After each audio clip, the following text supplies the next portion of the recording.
मुश्किल नहीं है कुछ दुनिया में, तू जरा हिम्मत तो कर, ख्वाब बदलेंगे हकीकत में, तू जरा कोशिश तो कर। नमस्कार दोस्तों, मैं अभिनंदन आपका इस जेआरएफ जंक्शन चैनल पे हार्दिक स्वागत करता हूं। आज मैं जैसे कि इसमें अभी इसके पहले जेआरएफओ की सीरीज चलाया, फिर पीओ और गेट आईआईटी बॉम्बे बहुत सारी सीरीज चलाया। अब इसी के सीरीज में अभी कल रिजल्ट आया है, परसों आरओ और एआरओ का एग्जाम। तो उसी के सीरीज में आज हमारे बीच में बात करने के लिए पीयूष मिश्रा सर। सर्वप्रथम आपका सर चैनल पे बहुत बहुत स्वागत है। बहुत बहुत धन्यवाद अभिनंदन। आज हमारे बीच पीयूष सर हैं। ये हम लोगों को बताएंगे कि कैसे इस एग्जाम को क्रैक किया जाए, एक नॉर्मल एक स्ट्रेटजी कैसे होती है और कैसे एक तैयारी की जाए। तो इसी के क्रम में आज सर बताएंगे, तो हम एक एक करके सर से क्वेश्चंस करते हैं। तो सर सर्वप्रथम इस एग्जाम को क्रैक करने के पीछे सर आपका मोटिवेशन क्या था? मोटिवेशन तो जैसे मैं इस समय नासिक में आयकर विभाग में कार्यरत हूँ। जी सर। मैं 2016 में एमटीएस बैच का हूँ यहाँ पे। तो एमटीएस मतलब समझते ही हैं लोग कि किस पोस्ट पे होता है।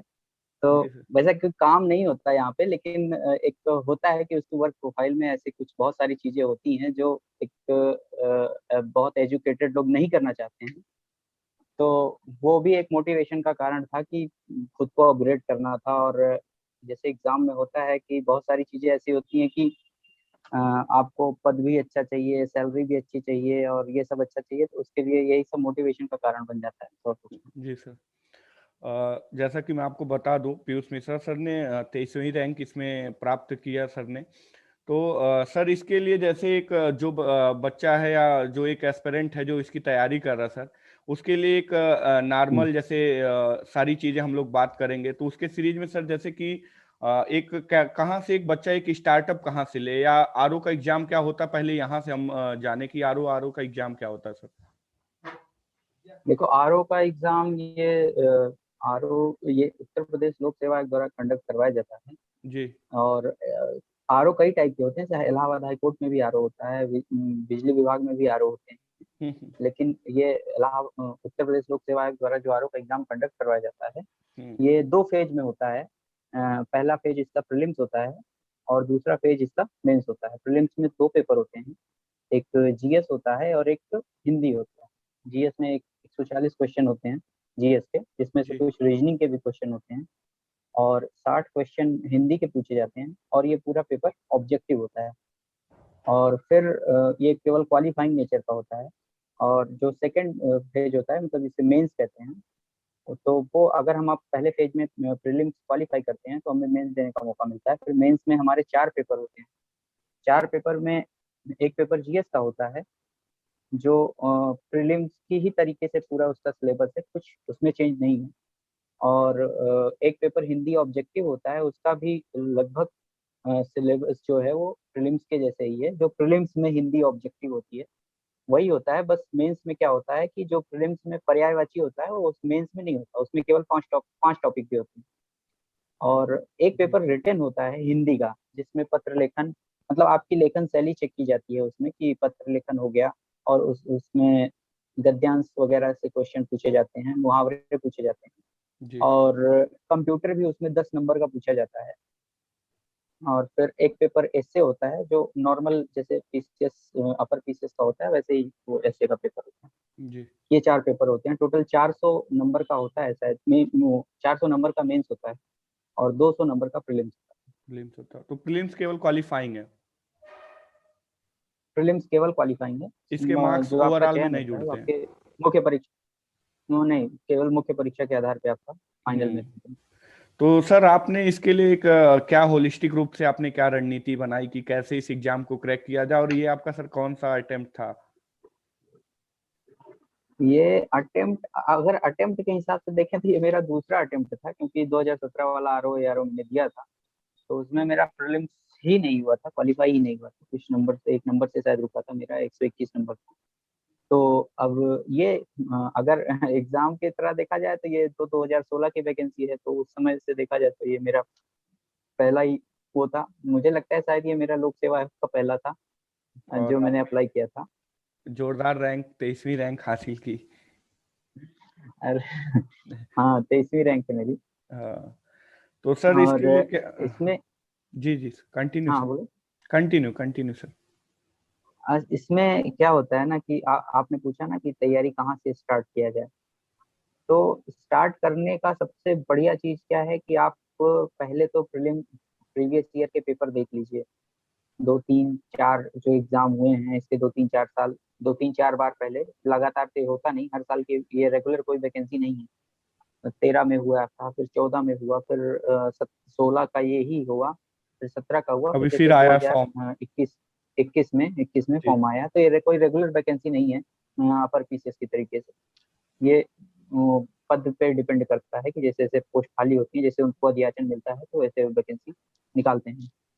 तो अगर हम इनिशियल स्टेज की बात करें कि कहाँ से स्टार्ट किया जाए या कहाँ से शुरू किया जाए, तो मुझे लगता है सबसे पहले हमें पूरा प्रीवियस ईयर पेपर देखना चाहिए कि कहाँ से पूछा जा रहा है। और मैं तो कहता हूँ कि अगर लड़का थोड़ी बहुत तैयारी कर लिया है या कंपटीशन में है वो पहले से, या किसी चीज़ की वनडे एग्जाम की तैयारी कर रहा है, कोई एसएससी की तैयारी कर रहा है, किसी चीज़ की तैयारी कर रहा है, तो उसे सबसे पहले कोई एक प्रीवियस पेपर उठा के सॉल्व करना चाहिए कि वो अभी कितना जानता है उस पेपर में। कोई भी एक प्रीवियस जी पेपर उठाए, प्रीलिम्स का, जीएस का और हिंदी का, दोनों का, और उसे बिना कुछ पढ़े सॉल्व करे, तो उसे ये पता चलेगा कि अच्छा मैं अभी इतना कर पा रहा हूँ, अभी मुझे इतनी थोड़ी बहुत जानकारी है। और जितना उसका आए उसका आधा ही वो समझ के चले कि मुझे उतनी ही जानकारी है। मतलब जैसे होता है ना कि कभी कभी होता है आप एक पेपर से खुद को नहीं परख सकते कि हमें कितनी जानकारी है या हमें और कितनी मेहनत करनी चाहिए अगले एग्जाम के लिए। जी तो इसलिए हमें पहले प्रीवियस ईयर पेपर को पूरी तरह से देखना चाहिए, उसको समझना चाहिए। और फिर उसके हिसाब से बुक लिस्ट की बात करें तो हम जैसे जीएस के लिए स्टैंडर्ड बुक पढ़ सकते हैं। अ, जो बुक लिस्ट तो मुझे लगता है सबको ही पता रहती है कि हमें पॉलिटी के लिए लक्ष्मीकांत पढ़नी है, ज्योग्राफी के लिए महेश बर्णवाल पढ़नी है, या माजिद हुसैन भी पढ़ सकते हैं। जी और इकोनॉमिक्स इकोनॉमिक्स के लिए हम मिश्रापुरी बहुत लोग पढ़ते हैं, लेकिन बहुत वो ज्यादा हो जाता है। तो मैं तो ये प्रतियोगिता दर्पण की एक इकोनॉमिक्स आती है, मैं तो उसी से थोड़ा बहुत पढ़ा था। इकोनॉमिक्स मैंने बिल्कुल नहीं पढ़ा था। इकोनॉमिक्स के क्वेश्चन लेकिन हो गए थे, क्योंकि जो इकोनॉमिक्स के क्वेश्चन आते हैं वो हम्म, ज्यादातर करंट से रिलेटेड ही आते हैं, तो वो मैगजीन से ही कवर हो जाते हैं। और जो बेसिक इकोनॉमिक्स है वो किसी भी आप कोई भी एक बेसिक बुक पढ़ लीजिए इकोनॉमिक्स की, तो उससे वो कवर हो जाएगा। बाकी हाँ, इसके साथ आप एक घटना चक्र की सीरीज चलती है पूर्वावलोकन, जी वो सबसे इम्पोर्टेंट रोल प्ले करती है पीसीएस के किसी भी एग्जाम का प्रीलिम्स क्वालिफाई करने में। जी। प्रीलिम्स का मतलब समझो कि अगर वो प्रीलिम्स की बाइबल कही जाए तो तो ये भी गलत नहीं है। बिल्कुल ज्यादा नहीं है, बिल्कुल। हाँ, क्योंकि उसका बेस ही ऐसा है, उसमें प्रीवियस ईयर 20 25 साल के पूरे क्वेश्चंस हैं। और यही यही उत्तर प्रदेश लोक सेवा आयोग की नहीं है, उसमें संघ लोक सेवा आयोग और बिहार के भी, मध्य प्रदेश और उत्तराखंड, सबके मतलब सबका कंबाइंड बहुत अच्छी सीरीज बनाई है घटना चक्र वालों ने। जी जी और फिर हिंदी के लिए हम मतलब हिंदी में क्या होता है कि उसमें कुछ क्वेश्चन होता है कि कुछ क्वेश्चन ऐसे आते हैं कि आप एक किताब में ये दिया रहेगा, दूसरी किताब में दूसरा दिया रहेगा, और आयोग वाले वहीं से क्वेश्चन भी उठाते हैं जहाँ बिल्कुल। कंफ्यूजन रहता है, जहाँ किताबों में कंफ्यूजन है, जहाँ राइटरों में कंफ्यूजन है, वहीं से क्वेश्चन उठाते हैं वो। कि आप भी अब वो कंफ्यूज क्या होइए मानते आके। हैं, हाँ, कि वहाँ एग्जाम में आप भी जाके कंफ्यूज होइए। कंफ्यूज वैसे होइए। मैंने जो मेरा था, मैं तो मैं तो मैं तो पढ़ा था, ये पीएन पांडे का पूरा पढ़ा था। जी प्रीलिम्स के लिए तो पीएन पांडे और हरदेव बाहरी पढ़ा था। और मेंस के लिए मैंने इसके साथ एक पीडीएफ खरीदी थी, डिकोड एग्जाम करके एक चैनल चलता है, जी तो उनकी हिंदी की पीडीएफ मैंने खरीदी थी, जो ऑब्जेक्टिव हिंदी के लिए ही केवल थी। तो वर्ड, क्योंकि वर्ड पावर ही केवल पूछता है इसके ऑब्जेक्टिव हिंदी में, तो बढ़िया उनका कंपाइलेशन बढ़िया था। तो मैंने वो पढ़ा था भाई, 3 किताबें हिंदी की मैंने पढ़ी थी। और रिटर्न के लिए मेंस में जो रिटर्न होता है हिंदी, जी उसके लिए आप एस कुमार की आती है एक किताब। एस कुमार हैं एक तो बहुत अच्छे शिक्षक भी हैं, और शायद वो डीएसपी भी हैं, शायद जिसमें उनका चयन हो गया। अच्छा। जी वो पहले भी लोक सेवा आयोग में रिव्यू ऑफिसर रहे हैं, जी और इलाहाबाद के बहुत माने जाने टीचर हैं। तो उनका यूट्यूब चैनल भी चलता है तर्कस के नाम से। तरकश। बहुत मतलब उन तर्कस के नाम से उनका यूट्यूब चैनल चलता है। और उनकी उनकी मतलब उनकी स्ट्रेटेजी, उनकी हिंदी के लिए तो मैंने उनको अच्छे से फॉलो किया था। और जी। एस्से के लिए सबसे जरूरी है, एस्से देखिए, एस्से 1-2 महीने में नहीं तैयार होता है। एस्से के लिए आपको लगातार पढ़ते रहना है, लगातार लिखते रहना है। कम से कम हफ्ते में आप पर डे तो नहीं तो हफ्ते में एक एस्से लिखिए और उसको 2-3 लोगों से चेक करवाइए। जी। मैं तो मेंस के टाइम पे था तो मैं तो ऑफिस में काम करता था, मुझे ज्यादा समय मिल नहीं पाया क्योंकि दिसंबर में एग्जाम था और हमारे विभाग में दिसंबर और मार्च का जो समय होता है वो बहुत ही काफी हेक्टिक रहता है क्रुशियल, उस समय, बिल्कुल। बहुत ही ज्यादा, बहुत काम रहता है क्योंकि काफी क्लोजिंग रहती है उस समय। तो हाँ, कोरोना मेरे लिए अच्छा साबित हुआ कि कोरोना के टाइम पे अपॉर्चुनिटी। ऑफिस बंद थे तो मैं वो मेरे लिए अपॉर्चुनिटी जैसा था कि कोरोना के टाइम में ऑफिस बंद थे तो मैं प्रीलिम्स के पहले ही काफी कुछ अपना प्रिपेयर कर लिया था। जीएस, जैसे जीएस का है और ऑब्जेक्टिव हिंदी है, तो मुझे प्रीलिम्स के बाद फिर केवल रिटन प्रैक्टिस करनी थी लगातार। जी। तो इस वजह से रिटन में, और जहाँ तक मुझे लगता है अभी मार्कशीट नहीं आई है, लेकिन मार्कशीट आएगी तो मुझे जहाँ तक लगता है कि मेरा जो चयन हुआ भी है वो रिटन के बेस पे रिटर्न ही के बेस हुआ है, पे, क्योंकि बिल्कुल। ऑब्जेक्ट हाँ, क्योंकि ऑब्जेक्टिव में क्या होता है वो लगभग लोग जो प्रीलिम्स क्वालिफाई किए हैं उनका स्टैंडर्ड सेम रहता है। जी। जी। और वो मतलब लगभग लोगों का नंबर बराबर ही रहता है, तो 10-5 नंबर का डिफरेंस आता है। लेकिन आप अगर रिटन अपना सही से क्वालिफाई, क्योंकि लड़कों का क्या होता है कि वो पूरा फोकस अपना जीएस पे कर देते हैं, ऑब्जेक्टिव हिंदी पे कर देते हैं, वो उस 220 400 में से उस 220 नंबर को इग्नोर कर देते हैं जो बहुत ही क्रूशियल है आपके सिलेक्शन में। जी। तो इसलिए मैं तो, अगर जो नए स्टूडेंट हैं, जो हमारे भाई नए एग्जाम देने वाले हैं, मैं तो उनको कहूंगा कि पहले तो आप प्रीलिम्स तक तो बहुत अच्छे से पढ़िए ऑब्जेक्टिव की चीजें, जैसे पूर्वावलोकन, घटना चक्र की, और हाँ, लूसेंट भी जरूर पढ़नी चाहिए, क्योंकि लूसेंट ऐसा है कि कभी कभी ये होता है कि आपके वो क्वेश्चन तो सही हो जाएंगे जो बहुत टफ है, लेकिन जी। वो क्वेश्चन एग्जाम में गलत हो जाते हैं जो बहुत इजी होते हैं। वो तो लूसेंट में उसके होते लिए हैं। हाँ, मैंने लूसेंट पढ़ी थी। लूसेंट एक ऐसा है कि उसको आप पूरे सब्जेक्ट को 2 दिन, 1 दिन, या अगर आप लूसेंट कई बार पढ़े हैं तो आप 2-4 घंटे में रिवाइज कर सकते हैं सारे सब्जेक्ट को, पूरे जीएस के सिलेबस को। जी। तो लूसेंट जरूर पढ़ें, और घटना चक्र की सीरीज बढ़िया है, ये स्टैंडर्ड बुक हर सब्जेक्ट की, अगर आप एक पहले से पढ़े रहेंगे तो वो बढ़िया रहेगा। वो भी और बढ़िया उसके अलावा हिंदी में तो मैंने बताया ये पीएन पांडे और हरदेव बाहरी है, वो बढ़िया किताबें हैं, स्टैंडर्ड बुक हैं। है। अगर और अगर एक्स्ट्रा में चाहें तो डिकोड एग्जाम की जो पीडीएफ है वो बढ़िया है, मैं मुझे तो अच्छी लगी। और ऐसे के लिए आपको अभी से लग जाना चाहिए, हफ्ते में एक ऐसे लिखिए, जितना लेख पढ़ पाइए पढ़िए। मैगजीन्स जो आती हैं, मुझे लगता है क्रॉनिकल आती है, वो क्रॉनिकल और ये दृष्टि की मैगजीन आती है मंथली, जी। तो इसके आप लेख पढ़िए। हाँ, और जीएस में मैंने एक चीज किया था कि जो दृष्टि की मंथली मैगजीन आती है उसमें प्रीलिम्स स्पेशल देता है वो, पीछे हर हर महीने एक सब्जेक्ट देता है वो, किसी महीने किसी महीने हिस्ट्री देता है, किसी महीने ज्योग्राफी देता ज्योग्राफी। है, ऐसे ऐसे हाँ। करके वो पूरी सीरीज चलाता है। तो मैंने वो फाड़ के रख लिया था अपना। और वो, जैसे उसका पर्यावरण बहुत अच्छा है, मुझे उसका पर्यावरण बहुत अच्छा लगा, मैं वो पूरा पढ़ा, और उसके अलावा घटना चक्र पढ़ा था। पर्यावरण के मेरे क्वेश्चन गलत नहीं हुए, ना प्रीलिम्स में गलत हुए और ना ही मेंस में गलत हुए, जो आए भी।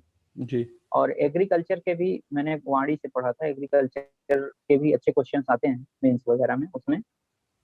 और उसके अलावा मैं तो यही कहूंगा कि रिटर्न पे पूरा फोकस रहेगा आपका, एस्से पे और हिंदी रिटर्न पे।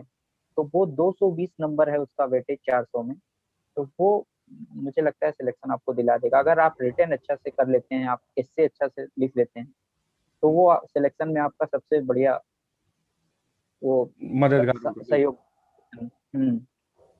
अच्छा, सर ये बताइए, हैंड राइटिंग का कितना रोल होता है? बहुत सारे बच्चे पूछते हैं कि एक खूबसूरत हैंड राइटिंग वाले कर सकते हैं, या इसका कितना रोल होता है, या आपको कैसा इसको लगता है? हैंड राइटिंग देखो क्या है ना कि 1-2 पेज तक तो हैंड राइटिंग समझ में आती है, वहां पे मेंस में इतना प्रेशर होता है वहां पे कि जी। 1-2 पेज, जैसे आप निबंध लिख रहे हैं तो अब वहां तो मिलता है कि आपका 1,000 वर्ड हो जाएगा, लिखना आपको 600 वर्ड में है। लेकिन अगर आप पूरा भरेंगे तो 1,000 या 1100-1200 भी चला जाएगा, जो बहुत छोटा लिखते हैं। जो बहुत बड़ा लिखते हैं, बहुत ही बड़ा लिखते हैं, उनका 800-900 तो जाएगा ही। जी। तो हैंड राइटिंग का क्या होता है कि 1-2 पेज तक तो बढ़िया जाती है, फिर जब आपका विचार खत्म होने लगता है और पेन तेज चलने लगती है ना, फिर ये समझ में आता है कि राइटिंग मत देखो, बल्कि अपना फोकस करो कि कितना अच्छा हम लिख सकते हैं। जी तो वो बहुत ही मतलब हैंड राइटिंग का बहुत ही ज्यादा रोल तो नहीं होता है, लेकिन हाँ थोड़ा बहुत मतलब अब एग्जामिनर को पढ़ने में अच्छा लग गया तो उसमें थोड़ा सा योगदान आपकी हैंड राइटिंग का कब होता है, मुझे लगता है लेकिन थोड़ा बहुत आपका होता है। कंटेंट वैसे मेरी दमदार बहुत होना अच्छी चाहिए। नहीं है जी कंटेंट दमदार होना चाहिए। वैसे मेरी बहुत अच्छी नहीं है, मेरे कहने का मतलब ये है, इसलिए मैं कह रहा हूँ कि बहुत थोड़ा बिल्कुल बहुत होता है, पठनीय होना चाहिए। बिल्कुल पठनीय पढ़ हो तो वो कि चल जाएगा। शिक्षक पढ़ ले उसको स्पष्टता से, हाँ, एग्जामिनर उसे पढ़ ले, पढ़ ले। समझ ले। और मुझे लगता है राइटिंग से ज्यादा जोर तो अपनी लैंग्वेज पे देना चाहिए कि लैंग्वेज में हम कहीं गलती ना करें, ग्रामर में कहीं गलती ना करें लिखने में, कि हम सब ऐसे शब्द या कभी कभी होता है फ्लो फ्लो में स्त्रीलिंग का पुल्लिंग हो जाता है, पुल्लिंग का स्त्रीलिंग हो जाता है लिखते लिखते, जी जी। तो वो नहीं होना चाहिए। हाँ शब्दों के चयन की भी एक कहीं ना कहीं इसमें सर भूमिका है कि क्लिष्ट शब्दों का प्रयोग किया जाए कि सिंपलिसिटी बिल्कुल ना, हाँ की साधारण तरीके से लिखा बिल्कुल शब्दों शब्दों के चयन की बहुत ही बड़ी भूमिका है। जाए। जी हम ये मानते हैं कि हम अपना निबंध जितना संस्कृत निष्ठ लिखेंगे, जी ये जी कहना उचित होगा, क्योंकि लोग बहुत ही बड़े भयानक भयानक शब्द डालते हैं उसमें, ऐसे ऐसे शब्द डालते हैं कि शायद उस समय तक उनको पता रहे, नॉर्मल आदमी समझ ही नहीं पाएगा। बहुत लोग हैं, बिल्कुल। मेरे साथ के भी कुछ लोग थे, उनका लेखन इतना बढ़िया है, मतलब वो उनका पूरा अगर ये कहें कि वो मतलब उनका उनकी लेखन शैली अच्छी है कि मतलब विद्वता झलकती है जी दिखने में, लेकिन वो आयोग विद्वता नहीं देखता है। वो देख रहा है कि आप अगर निबंध लिख रहे हैं तो निबंध में कसावट कितनी है, समझ कितनी है, कि कोई भी व्यक्ति आसानी से पढ़ के आपकी बातों को समझ। बिल्कुल। उसमें आपको ऐसे शब्द नहीं डालने हैं कि वो समझ में ही ना आए। हैं शब्द तो बहुत अच्छे हैं, जी जी लेकिन वो समझ में ही नहीं आ रहे हैं कि ये कहना क्या चाह रहा है, इस शब्द का अर्थ क्या है। एग्जाम में परेशान इरिटेट ना हो, जी क्योंकि जरूरी नहीं है जो सर। जीएस की जो कॉपी चाहते जी हैं वो अ, बहुत ही अच्छा हिंदी का जानकार हो, क्योंकि जीएस की कॉपी तो कोई भी नॉर्मली जान सकता है, प्रोफेसर वगैरह शायद मुझे लगता है जांचते हैं, मुझे बहुत ज्यादा पता नहीं कि कौन जाता है वहाँ पे ना, जी जी लेकिन नॉर्मल प्रोफेसर किसी भी फील्ड के प्रोफेसर कॉपियाँ चेक करते हैं जीएस की। तो जीएस में बहुत ही ज्यादा भारी शब्दों को डालने की बिल्कुल जरूरत नहीं है। हाँ, आप छोटी मोटी अगर आप कुछ दोहे छंद कविता शायरी वगैरह कुछ ऐसा डालना चाहें तो उसे आप स्टार्टिंग में डालिए, और ऐसा रहे कि वो विषय से मेल खाता रहे जिस पे आप लिख रहे हैं। जी वही ये ना रहे कि विषय कुछ कहता है और आपकी आप जो उसमें लिख रहे हैं छंद वो कुछ और कह रहा है या दूसरा ऐसा ना रहे। बिल्कुल उसी संदर्भ हाँ में हो और कहीं ना कहीं। हाँ हाँ, क्योंकि देखो क्या होता है ना कि अगर हम स्टार्टिंग में ही फर्स्ट इंप्रेशन ही गड़बड़ कर देंगे तो वो एग्जामिनर पे इरिटेट होके जी गड़बड़ा देगा, वो पूरी कॉपी गड़बड़ा देगा, वो फिर अगला निबंध आप कितना भी अच्छा लिखे रहें वो नहीं है। इसलिए पहले खंड का निबंध का चयन एक 3 खंड होते हैं निबंध में, जी हर खंड में 3-3 निबंध होते हैं, तो हर खंड से एक एक करना निबंध होता लिखना होता है। तो हमें पहले खंड का जो निबंध होता है उसका चयन बड़ी सावधानी से, या जो पहला निबंध लिख रहे हैं उसका चयन बड़ी सावधानी से करना चाहिए, क्योंकि पहला इंप्रेशन एग्जामिनर का है। उसी निबंध से बनता है, फिर आपकी पूरी कॉपियां उसी निबंध से फर्स्ट चेक इंप्रेशन इज होती हैं। Last impression. मुझे जहां तक लगता जी है फर्स्ट इंप्रेशन इज लास्ट, ये जहां तक मुझे लगता है, हो सकता है कि वहां का कुछ दूसरा ट्रेंड हो, लेकिन मुझे तो ये लगता है कि जो पहला निबंध है वो आप इतना अच्छा लिखिए और सरल तरीके से लिखिए कि कोई भी उसे समझ ले, और भाषा विषय से भटके नहीं। विषय को जी छोड़ के आप उल जलूल बातें लिखेंगे तो उससे एग्जामिनर भी इरिटेट होगा और नंबर भी आपका नहीं निबंध भी सुंदर नहीं बने। बिल्कुल।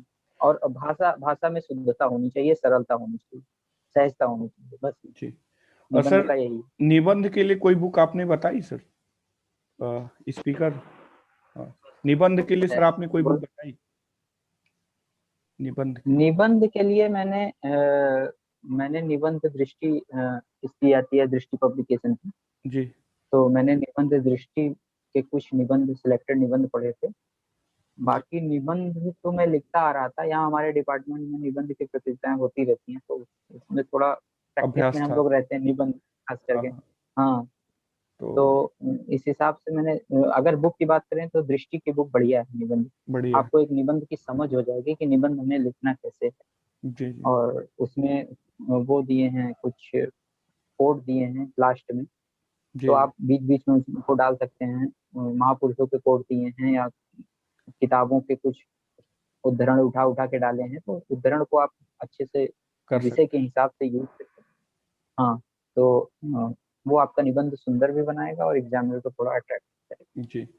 और सर एक क्वेरी ये आती है, या मतलब कह सकते हैं कि सारे एग्जाम में एक क्वेरी ये रहती है कि सर कितने घंटे पढ़ा जाए। आप तो सर जॉब के दौरान इसकी घंटे तैयारी कर रहे थे, तो आपके लिए तो थोड़ा और जटिल रहा होगा। तो इसके लिए कितना टाइम एक सफिशियंट टाइम कहा जा सकता है आरओ के एग्जाम के लिए, जो यूपीएससी कराती है, अगर सबसे किसी यूपीपीएससी? किसी भी एग्जाम, यूपीपीएससी सर, यूपीपीएससी कराती है, किसी भी एग्जाम में आपको जो एग्जाम से 1 महीने पहले का समय होता है वो सबसे इम्पोर्टेंट होता है। जी। उसमें तो आप जितना पढ़ पाए उतना पढ़िए। बाकी अगर आप रेगुलर 4 घंटे पढ़ रहे हैं, रेगुलर मतलब ये नहीं कि आज 4 पढ़े कल एक दिन नहीं पढ़े, या एक दिन 10 घंटे पढ़ लिए फिर एक हफ्ते आप कुछ नहीं पढ़े, ऐसा नहीं होगा। जी। आपकी पढ़ाई में कंसिस्टेंसी होनी चाहिए, रेगुलरिटी होनी चाहिए कि हम 4 घंटे पर डे पढ़ेंगे, और वो आपका समय फिक्स भी होना चाहिए। जैसे मैं जॉब में था तो मेरा ये था कि मेरे डिपार्टमेंट में मेंस के टाइम में तो बहुत दिक्कत थी, क्योंकि वो दिसंबर की क्लोजिंग चल रही थी। जी। लेकिन मेरे ऑफिसर ने बहुत सहयोग किया, जी। मेरे ऑफिसर ने बहुत सहयोग किया। उनका एडिशनल कमिश्नर है यहाँ पे इनकम टैक्स में, जी। जी। तो उनका बहुत सहयोग था। वो मुझसे कहते थे कि बेटा तुम्हें जब समय मिले तुम अपना पढ़ाई करो, काम पे भी ध्यान दो, क्योंकि वो हाँ, थोड़ा हाँ, काम को करना लेके थोड़ा पड़ेगा थोड़ा, स्ट्रिक्ट बिल्कुल। रहते थे कि हाँ, तो काम को भी ध्यान दो। तो वो मेरे लास्ट टाइम जब 15 दिन था तो लगभग वो मुझे उन्होंने कहा था कि हफ्ते में एक दिन आओ, बाकी वर्क फ्रॉम होम ही मुझे दे दिया था। मैं वर्क फ्रॉम होम करता था, हफ्ते में एक दिन साइन वाइन का कुछ रहता था तो मैं जाके उन्हें करवा लेता था। तो मुझे समय वो लास्ट के 15 दिन बाकी मिल गए थे, नहीं तो 4 घंटे, 4.5 घंटे, 5 घंटे इनफ इस एग्जाम के लिए। इनफ है। सर आपको कोई ऐसा मतलब पॉइंट लग रहा है कि एक आरओ के एग्जाम के बच्चे को तैयार करने के लिए चाहिए था, या जो मैं क्वेश्चन वो नहीं कर पाया? जैसे एक नॉर्मल स्ट्रेटजी बुक लिस्ट पे हमने बात किया, कितने घंटे। अच्छा सर ये हाँ बताइए पहले कि तो आपको ऐसा कोई पॉइंट लग रहा है कि एक आरओ के एग्जाम को जो एग्जाम क्रैक करना चाहते हैं उनको ये करना चाहिए? हाँ, जैसे आर ओ का एग्जाम जो होता है, वो प्रीलिम्स को क्वालिफाई करने के लिए सेम स्ट्रेटेजी है। वो लड़का भी जानता है कि मुझे क्या फॉलो करना है, क्या पढ़ना है। जी। वो स्ट्रेटेजी बताने का मतलब नहीं। मेंस में मैं कहता हूँ कि जैसे कुछ चीजों को कुछ लोग इग्नोर कर देते हैं। जैसे हो गया कंप्यूटर, 10 नंबर का आता है, हम्म। उसमें हिंदी वाले कन्वेंशनल जो हिंदी होती है, जी। उसमें 10 नंबर का रिटर्न आता है। तो लोग उसे थोड़ा इग्नोर करके चलते हैं कि इजी क्वेश्चन आएगा हम कर लेंगे। लेकिन इस बार के क्वेश्चन थोड़ा अच्छे थे, मतलब नॉर्मल नहीं थे। एक लेवल के तो थे, अ, मॉडिफाई, एक बहुत बहुत ज्यादा लेवल के भी नहीं थे, थोड़े क्योंकि से नॉर्मल मॉडिफाई रहे कंप्यूटर होंगे। जी। थोड़े से थे। हम्म। तो उसमें आप कंप्यूटर में थोड़ा ध्यान दे के चलना चाहिए कि हाँ, कंप्यूटर में हम अच्छा तैयारी कर लें, मतलब लिखने की प्रैक्टिस कर लें। ऐसा है कंप्यूटर में, ऐसा है कि आप शुद्ध हिंदी में उसे नहीं लिख सकते हैं, बहुत प्रॉब्लम होती है कंप्यूटर को लिखने में। जी। तो आप उसे देवनागरी में लिखिए। अगर आप रैम यूज कर रहे हैं तो रैम यूज करिए, मेमोरी यूज कर रहे हैं तो मेमोरी यूज करिए। बहुत लड़के उसमें भी अपना मॉडिफिकेशन दिखाने लगते हैं कि मेमोरी की जगह स्मृति लिखने लगते हैं, या ऐसा कुछ कि हम कंप्यूटर का जो जनरल लैंग्वेज है, कि जो जनरल आम भाषा में बोलचाल है, उसको ही हम चेंज करने लगते हैं। तो वहाँ मुझे लगता है कि मेरे हिसाब से वो नहीं करना चाहिए। जी। जो एक आम आदमी समझ रहा है कंप्यूटर के पार्ट्स को, कंप्यूटर के हार्डवेयर सॉफ्टवेयर जो भी हैं, उनकी चीजों को जो आम लैंग्वेज में जानना चाहता है, उन्हीं लैंग्वेज में लिख के हमें कंप्यूटर की छोटी छोटी परिभाषाएं पूछता है, रैम की रोम की परिभाषाएं पूछता है, तो सेकेंडरी मेमोरी, प्राइमरी मेमोरी, हम्म। तो बहुत लड़के उसमें प्राथमिक स्मृति, द्वितीयक द्वितीय की स्मृति ऐसे स्मृति। करके लिखने लगते हैं। तो थोड़ा थोड़ा अजीब भी लगता जी। है। फिर उसके बाद ये होता है कि एग्जामिनर भी सोचता है कि ये कुछ ज्यादा हिंदी बता रहा है लगता है। तो वो नंबर थोड़ा कट करते हैं उसमें। मुझे लगता है कि वो, मैंने ऐसा नहीं किया था, बाकी हो सकता है उससे और अच्छा नंबर मिलता हो, लेकिन जी। मेरे हिसाब से वो नहीं करना चाहिए। हम्म। और हिंदी की प्रैक्टिस खूब करनी चाहिए, क्योंकि जैसे जो पहला क्वेश्चन होता है, पहला जी। क्वेश्चन होता है जो गद्यांश पे आता है, तो अक्सर लड़के उसको इग्नोर करते हैं, इग्नोर करते हैं कि हम कर लेंगे इसे, हम कर ले जाएंगे, थोड़े बहुत प्रैक्टिस करके छोड़ देते हैं। तो उसकी भी प्रैक्टिस बहुत करनी चाहिए। वो मतलब बहुत बड़ी भूमिका निभाता है आपके नंबर में, और उसका वेटेज भी काफी ज्यादा होता है। लेटर का 10, 8 या 10 लेटर हैं, उसको पूरी जी। तरह से रट मारो, पूरी तरह से रट डालो, 8 लेटर रटने में मुझे लगता है 8 दिन से ज्यादा नहीं लगने वाली। जी जी। और ऐसा भी मत रटो कि बहुत ही इतना आप एकदम बता रहा हूँ ना कि भारी भारी शब्दों के साथ रटो। ऐसा नहीं, नॉर्मल एक लेटर की जो परिभाषा है, जहाँ जहाँ यूज होता है उदाहरण के साथ आपको पता है, तो एग्जामिनर को ये समझ में आ जाएगा कि इस लेटर की परिभाषा जानता है, ये जानता है। हाँ, और लेटर लिखने की खूब प्रैक्टिस करें, जिससे कि क्या होता है, कभी कभी लेटर आ जाता है और नहीं भी आता तो वो पूछता है कि उदाहरण सहित प्रस्तुत करें। तो हर लेटर का अपना एक स्टैंडर्ड लेटर बना लो, उसको ऐसा लिखें कि ऑफिशियल लगे, वो जी बनावटी ना लगे लेटर। फॉर्मेट सही रहे उसका, जैसा फॉर्मेट है वैसा सही रहे, मेन बॉडी ऐसी रहे कि वो जैसे ऑफिशियल लेटर होते हैं वो उत्तर प्रदेश गवर्नमेंट की साइट पे मिल जाएंगे आपको, काफी सारे लेटर, हर प्रकार के लेटर मिल जाएंगे लगभग वहाँ पे। जी। तो वहां से आप लेटर निकाल के लेटर, मैं तो ये लोक सेवा आयोग के ही लेटर कॉपी करता था मैं, परिपत्र उनका निकलता था या कुछ ऐसा हाँ। निकलता था तो मैं उसी को कॉपी कर लेता था, उसी के लिख देता था। और शायद मैं मुझे ठीक से तो याद नहीं, लेकिन मैं एक लेटर लोक सेवा आयोग का ही लिख के आया था, जी। जो लोक सेवा आयोग की साइड से मैं निकाला था, तो उसी को लिख के आया था। तो उनको कहीं ना कहीं ये भी लग गया और था कि ये लोक सेवा आयोग का ही एस्पिरेंट है। इसको जरूर सेलेक्ट करिए। नहीं नहीं, उससे मैं मेरा ये थिंकिंग था कि हो सकता है ये लोग शायद ये सोचते हो कि हाँ, ये अगर ये लेटर जो जारी करता है, हो सकता है कि थोड़ा बहुत तो प्रभाव पड़ता ही होगा कि नहीं मेरी साइड से जा रहा है तो मेरे एग्जाम में अगर वो लिख रहा है तो थोड़ा, तो बिल्कुल। वैसे ये होता नहीं होगा मुझे जहाँ तक लगता है, लेकिन मैंने उसका एक लेटर यूज किया था मुझे। हाँ और स्पेशल में बस यही है कि राइटिंग प्रैक्टिस पे ध्यान देंगे तो हाँ। उसका वेटेज भी ज्यादा है। प्रैक्टिस सेट और की सर की ऑब्जेक्टिव का अगर प्रीलिम्स आप, प्रैक्टिस सेट की भी क्या भूमिका है, इसको भी थोड़ा थोड़ा सा बताएं, बताइए। प्रीवियस ईयर या प्रैक्टिस प्रैक्टिस सेट सेट की? की तो देखो, घटना चक्र तो प्रीवियस ईयर पेपर ही हो गया, जी बाकी टेस्ट सीरीज की बहुत बड़ी भूमिका है। अगर आप ऑब्जेक्टिव नेचर का क्वेश्चन है तो आप कहीं से भी क्वेश्चन पाइए, सॉल्व करते रहिए। जी। जैसे टेलीग्राम पे बहुत सारे ये चलते हैं, क्विज चलते रहते हैं, तो आप उन्हें लगातार खाली बैठे रहिए, तो सॉल्व करते रहिए, सॉल्व करते रहिए। तो उससे क्या होता है कि कहीं ना कहीं वो माइंड आपके थोड़ा शार्प सेकेंडरी होता मेमोरी रहता में है। सेव हो जाता है। जी माइंड शार्प होता है, आपका इंटेलिजेंस, गेस करने की जो क्षमता होती है वो बढ़ जाती है। और अगर आप एक बार क्वेश्चन सॉल्व किए हैं तो मुझे लगता है कि कहीं ना कहीं वो आपकी मेमोरी में पड़ा रहता है, भले आपको उस समय याद न रहे। लेकिन कभी कभी क्या होता है, क्वेश्चन देख के आप क्वेश्चन करने में आप इलिमिनेशन कर सकते हैं, अगर आप ज्यादा से ज्यादा प्रैक्टिस किए हैं। जी। आप 2 ऑप्शन हटा सकते हैं, फिर आपका अगर 2 ऑप्शन आपके हट गए तो आपके वो क्वेश्चन सही होने के चांस 50% हो जाएंगे। तो जी इस हिसाब से आप प्रैक्टिस की भूमिका सबसे ज्यादा, अगर आप प्रैक्टिस की बात कर रहे हैं तो ये ऐसे और हिंदी के लिखने की प्रैक्टिस को करनी चाहिए।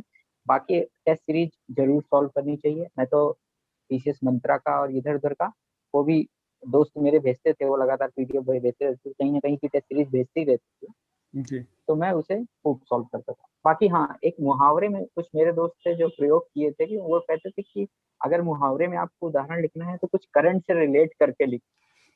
तो ये मुझे लगता है कि थोड़ा वो हो जाएगा कि मतलब मैं तो नहीं किया था, बाकी कुछ लोगों ने प्रयोग किया था। जी तो वो हर चीज में विद्वता दिखाने की वहां जरूरत नहीं है। अगर आपको मुहावरा पूछ रहा है तो सिंपल उसका, एक सिंपल जैसे हम 9th और 10th में यूज करते हैं, जी। सिंपल वैसे लिखिए, एकदम सिंपल लिखिए। आपको हम्म। वहां मुहावरे में आपको अपने जीएस की जानकारी नहीं देनी है, उसकी जानकारी के लिए वो एक अलग पेपर ले रहा है जिसमें आपका करंट अफेयर्स और इन सब चीजों की चेक कर रहा है जानकारी वो बिल्कुल। आपके नॉलेज को परखेगा। आप वहाँ मुहावरे में आपकी हिंदी की जानकारी दी जा रही है, तो आपको मुहावरे का प्रयोग ऐसा होना चाहिए जो सहज हो, सुंदर हो और एग्जामिनर के समझ में आए। जी। वहाँ आपको करंट बहुत दिखाने की जरूरत नहीं है, सिंपल आप राम श्याम ऐसे सिंपल जो हम लोग जो आपस में बोलचाल की बातचीत करते हैं, भाषा में प्रचलित है। बोल बोलचाल की भाषा में प्रचलित है, वैसे ही मुहावरे आपको यूज करने चाहिए, सर मुहावरे जो का प्रयोग जो होता है।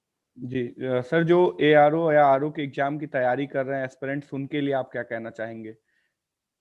जो अभी एआरओ शायद मुझे 1 अगस्त को है एग्जाम, जी प्रीलिम्स का। जी तो सर। अभी लगभग मई जून जुलाई 3 महीने के आसपास का समय है। तो 3 साढ़े 3 महीने का समय है, बहुत समय है, इतना समय बहुत होता है।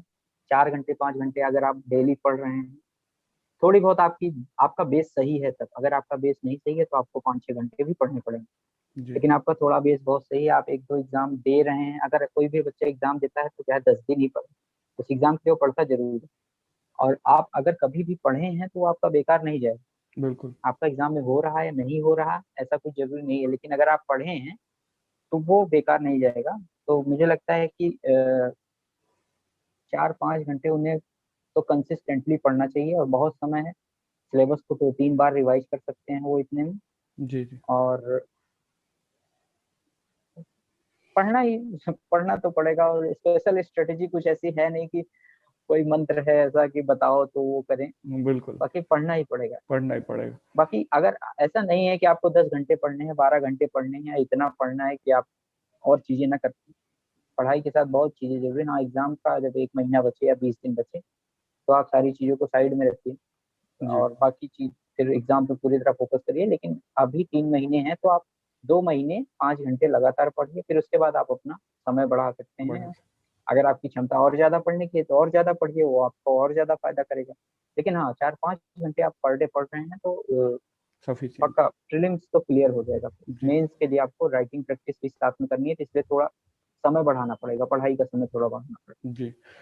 सर आपने। और हाँ, जी जी, कंटिन्यू सर। और जो जॉब कर रहे हैं मैं उनको सलाह देना चाहूंगा कि कभी कभी होता है ना कि वो अगर भाई किसी किसी ऑफिस में बहुत लेट हो जाता है, किसी किसी ऑफिस में जल्दी छुट्टी मिल जाती है। जैसे अगर प्राइमरी में कोई जॉब कर रहा है तो उसके लिए तो मुझे लगता है कि बहुत समय, बहुत ही ज्यादा समय। हाँ बिल्कुल। तो जो जॉब कर रहे हैं उनसे मेरा कहना है कि भाई देखो, जॉब से थक के आओ ठीक है, सब कुछ है, लेकिन आप कोई 24 घंटे में 4 घंटे निकाल सकते हैं अपनी जॉब के अलावा भी। अगर आप कोई भी सरकारी जॉब कर रहे हैं, इसका मतलब आपका एक बेस है। बिल्कुल। आप एग्जाम के थ्रू उस जॉब में गए हैं तो आपका एक बेस है, आपको बेसिक अंडरस्टैंडिंग लगभग हर सब्जेक्ट की है, तो आप वहाँ और अच्छा कर सकते हैं।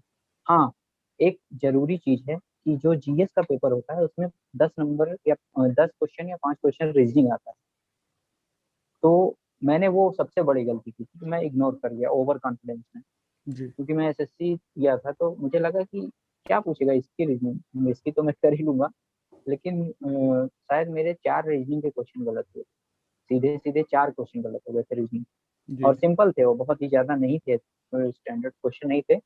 लेकिन मेंस में मेरे 4 क्वेश्चन गलत हुए गलत थे, है। और प्रीलिम्स में भी शायद 2-3 क्वेश्चन रीजनिंग के गलत हुए थे, जो मुझे लगता है कि मेरा बहुत बड़ा लॉस था वो। जी और हाँ, रीजनिंग पे ध्यान देनी चाहिए, ओवर कॉन्फिडेंस में नहीं आना है कि हम रीजनिंग कर लेंगे, रीजनिंग बहुत ईजी आती है, प्रीवियस ईयर पेपर में देखा और उसकी रीजनिंग देखा तो हुआ कि हम रीजनिंग कर लेंगे, रीजनिंग का कोई इशू नहीं है। जी लेकिन मुझे लगता है कि रीजनिंग रीजनिंग बहुत ही इंपॉर्टेंट रोल प्ले करेगी आपके सिलेक्शन में। वो 5 क्वेश्चन 6 क्वेश्चन, क्योंकि एक एक नंबर पे काफी बच्चे हो जाते हैं प्रीलिम्स में, तो बहुत ही गला काट प्रतियोगिता होती है, एक एक नंबर पे काफी बच्चे होते हैं, लाखों लोग देते हैं एग्जाम और क्वालिफाई करते हैं, कुछ 4-5 हजार करके क्वालिफाई करते हैं। तो रीजनिंग को आप इग्नोर बिल्कुल नहीं कर सकते। बहुत मत पढ़िए रीजनिंग, लेकिन आप इतना पढ़ लीजिए कि वहां आपके मन में रहे कि हमने थोड़ी प्रैक्टिस की है रीजनिंग। की है बिल्कुल।